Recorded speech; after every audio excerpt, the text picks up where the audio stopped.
நாணயங்களை நேசிப்போம், நாணயங்களை பாதுகாப்போம். நாணயங்களின் காதலன் டாக்டர் பி.வி. ஸ்ரீனிவாச பெருமாள்.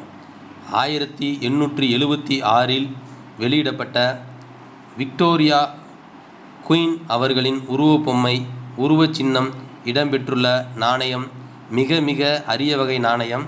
இந்த நாணயத்தில் விக்டோரியாவின் உருவ சின்னம் இடம்பெற்றுள்ளது. விக்டோரியா குயின் என்று அச்சிடப்பட்டுள்ளது.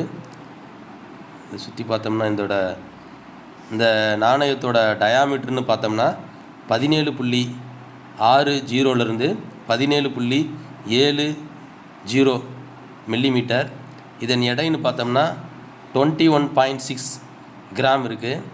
இதன் பின்புறம் 1/4 அண்ணா இந்தியா இது அச்சிடப்பட்ட ஆண்டான 1876 இடம்பெற்றுள்ளது. இது மிக மிக அரிய வகை நாணயம். இந்த நாணயமானது மெட்ராஸில் அச்சிடப்பட்டுள்ளது.